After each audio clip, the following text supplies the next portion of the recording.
जय माता दी मित्रों, आपका बहुत बहुत स्वागत है मेरे चैनल मेरी प्यारी कालका माँ में। आज का जो हमारा विषय है वो ये है कि जब भक्त इष्ट के सामने रोता है तो इसका प्रभाव उसके इष्ट पर क्या पड़ता है। देखिए मित्रों, भक्ति में क्यों रोने लगते हैं, इसका क्या कारण है, ये एक रहस्य है भक्ति का। इसे जानना बहुत ही ज़रूरी है। अगर भगवान के सामने आंसू आ रहे हैं तो इसे कोई साधारण बात हमें नहीं समझनी चाहिए, क्योंकि आंसू जब आते हैं जब भगवत प्रेम उत्पन्न हो जाता है। भगवान की भक्ति जिसमें दृढ़ हो जाती है उसी के अंदर भगवान के प्रति आंसू आते हैं।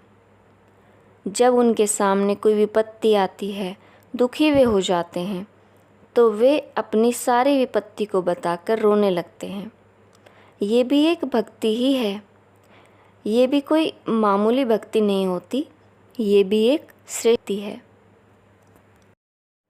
ये भी एक श्रेष्ठ भक्ति है, क्योंकि वो भगवान के सामने रो रहा है, ना कि संसार के सामने।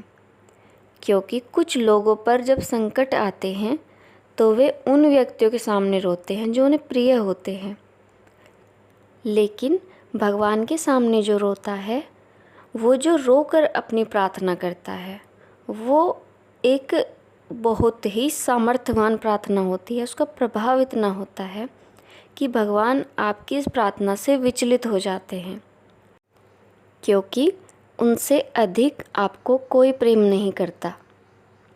उनका कोई भक्त है, वो सालों से उनकी सेवा कर रहा है, उसका सर्वस्व उसके इष्ट ही हैं। तो जब उस पर संकट आता है, इष्ट के सामने वो रोने लगता है, तो एक सूक्ष्म बात ये है, रोने के बाद उसके हृदय में एक शीतलता आ जाती है। जो भी रोने से पहले का भय था वो तुरंत ही दूर हो जाता है। पहला फल तो उसे ये मिलता है कि उसका हृदय शांत हो जाता है। ये भक्ति बढ़ने के भी संकेत हैं कि आप अपनी भक्ति की राह पर बिल्कुल सही जा रहे हैं। और अपने इष्ट को याद करके आंसू आते हैं, उनकी छवि आँखों के सामने आने लगती हैं और फिर आप एकदम से भावुक हो जाते हो। यदि नाम आपके इष्ट का कहीं पढ़ लिया जाता है तब भी आप भावुक हो जाते हो, आंसू आपके आने लगते हैं। उस समय इतना करुणा भाव उत्पन्न हो जाता है, हृदय आपका द्रवित हो उठता है। तो ये एक सर्वोत्तम लक्षण बताया गया है भक्ति का। भक्ति का शास्त्रों में साथ ही ये भी बताया गया है कि यदि किसी भक्त के साथ ये होता है तो वो कभी भी प्रदर्शित ना करे, तुरंत छुपा ले, नियंत्रण करे, किसी को भी आपकी इस परिस्थिति का आभास भी ना होने पाए, वरना ये अनुभव आपको होने बंद हो जाएंगे। ये बहुत ही बड़ी निधि है।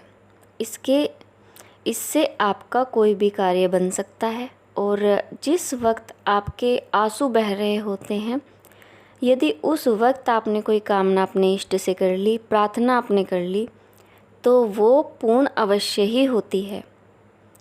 और जब ये परिस्थिति आपके साथ होती है, आंसू यदि इष्ट के सामने पड़ रहे हैं, कोई कामना ही नहीं रह जाती फिर, क्योंकि इतना प्रेम, इतना विश्वास अपने इष्ट के प्रति उस समय उत्पन्न हो जाता है कि संपूर्ण समर्पण भाव, क्योंकि आपको भरोसा होता है कि आपके इष्ट हैं, वो स्वयं ही उस परिस्थिति को संभाल लेंगे। तो उस समय सिर्फ प्रेम ही रह जाता है, अन्य कोई मांग अपने इष्ट से नहीं रहती, कोई भय नहीं रहता। तो ये अवस्था भक्ति की श्रेष्ठतम अवस्था बताई गई है। यहीं से भक्त सिद्धि की तरफ जाने लगता है, और ऐसी परिस्थिति में भक्त की भक्ति में अवरोध भी उत्पन्न होते हैं। कभी उसे काम वासना घेरती है, कभी क्रोध परेशान करता है, संसार की बातों में वो फंसने लगता है, तो वो भक्त सिद्धि की तरफ जाने से रुकता है। तो यदि वो इन परिस्थितियों से बच जाए तो वो सिद्धि की तरफ आसानी से जा सकता है। कभी कभी भक्त ऐसे भी रोता है जब उसे सांसारिक क्लेश होता है, तो मित्रों ये भी श्रेष्ठ है, क्योंकि अपनों के सामने ही तो रोया जाता है और वो अपने संकट के बारे में अपने ईश्वर को बताता है, अपने दुखड़े रोता है, तो ईश्वर भी उसके लिए द्रवित हो जाते हैं, परेशान हो जाते हैं और उस संकट को समाप्त कर देते हैं। इसकी संभावना काफ़ी अधिक होती है। भगवान के सामने हर कोई नहीं रो सकता, ये बहुत ही बड़ी बात है। तो मित्रों, इस प्रकार आप ईश्वर के सामने रोते हैं, अपनी परिस्थिति को बताते हैं या अपनी भक्ति में रोते हैं, तो ये एक श्रेष्ठ भक्ति है। तो मित्रों, अब मैं अपनी बात को यहीं समाप्त करती हूँ और आशा करती हूँ कि आप भी अपनी भक्ति को इसी स्तर तक लेकर जाएं। अब मिलती हूँ आपको एक नई जानकारी के साथ, और अगर आपको ये जानकारी पसंद आई तो मेरे चैनल को सब्सक्राइब करें और वीडियो को लाइक करें। मिलती हूँ एक नई जानकारी के साथ अपनी अगली वीडियो में। तब तक के लिए जय माता दी, हर हर महादेव।